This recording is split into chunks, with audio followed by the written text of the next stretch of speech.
না, আমাদের কাছে তো অভূতপূর্ব, অশ্রুতপূর্ব যাকে বলে, কখনো শুনিও নি, কখনো দেখেও নি।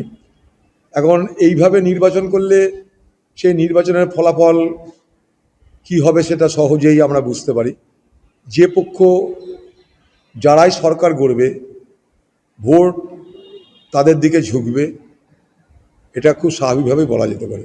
অর্থাৎ এখানকার ভোটের ফলাফল কিন্তু আর নিরপেক্ষ থাকবে বলে মনে হয় না। যে ফলাফলই হোক, সেই ফলাফলের উপরে আগামীকালের গণনার ফলাফল কিন্তু প্রাধান্য পাবে।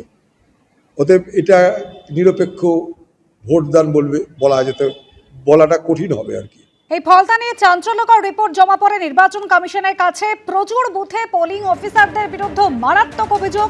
সঙ্গে ছিল পোলিং এজেন্ট এবং ভোটারদের নির্দেশ দিয়েছেন পোলিং অফিসাররা। প্রচুর বুথের ফুটেজ মিসিং, কোথাও চিপে বিহারের ভোটের ছবি।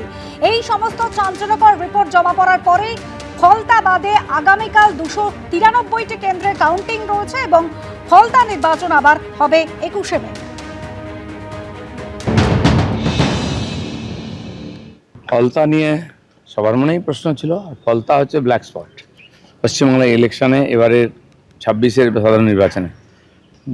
এত কড়াকড়ি করার পরেও লোককে চমকানো ধমকানো হচ্ছে এবং লোক রাস্তায় এসে প্রতিবাদ করছে, ওদের ভয় দেখানো হচ্ছে, ভোট দিতে দেওয়া হচ্ছে না। তো স্বাভাবিকভাবে এক একটা বুথের ওরা হিসাব দিয়েছেন কেন কোথায় রিপোলিং হচ্ছে। এটা খুব দরকার ছিল। এই ধরনের যে রাক্ষসী প্রবৃত্তির লোকেদেরকে না সবার সামনে এক্সপোজ করার দরকার ছিল, সেটা ইলেকশন কমিশন করেছেন। তাদেরকে ধন্যবাদ। বাংলার মানুষ বহুদিন এগুলো সহ্য করেছেন। ফলতার মানুষ বহু বছর ভোট দিতে পারেনি, এবারেও ভোট থেকে আটকাবার চেষ্টা হয়েছে, তার সমাধান বার করেছে।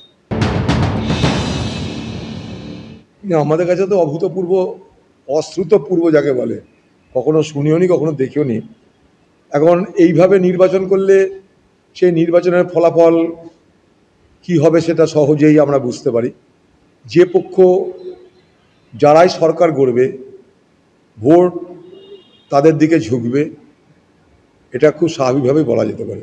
অর্থাৎ এখানকার ভোটের ফলাফল কিন্তু আর নিরপেক্ষ থাকবে বলে মনে হয় না। যে ফলাফলই হোক, সেই ফলাফলের উপরে আগামীকালের গণনার ফলাফল কিন্তু প্রাধান্য পাবে। অতএব এটা নিরপেক্ষ ভোটদান বলাটা কঠিন হবে আর কি। অত্যন্ত কড়াভাবে অভিষেক বন্দ্যোপাধ্যায় ফলতার রিপোল নিয়ে চ্যালেঞ্জ দিয়েছেন, বলেছে এবং সকলকে নামাতে বলেছেন উনি। এইটা চ্যালেঞ্জ, কারণ এই অপমান বারংবার তৃণমূল কংগ্রেসকে অপমান, বারংবার বাংলাকে কালিমালিপ্ত করে। একবারই মানে এই যে 2100 যে আর্মি সৈন্যতা, মানে 2 লক্ষর বেশি এলো এখানে, তাহলে ওইখানে কেন সেটা সামলাতে পারলো না? চুনাব কা পর্ব, দেশ কা গর্ব না বঙ্গাল কা গর্ব বললেন, কিন্তু 250 মৃত্যুর দায়িত্ব নিলেন না। 27 লক্ষ যে পিটিশন পড়েছিল তারা ভোট দিতে পারলেন না। 91 লক্ষ মানুষ বাদ গেলেন, তারা ভোট দিতে পারলেন না। এইগুলো তো চুনাব কা পর্ব মে ইয়ে গর্ব কা ওয়ালি বাত নেই হ্যাঁ। সেখানে ফলতাতে রিপোল যতবারই করবেন, রিপোল করতে থাকুন, আবার রিপোলের পরে আবার রিপোল করুন। এবিপি আনন্দ, এগিয়ে থাকে, এগিয়ে রাখে।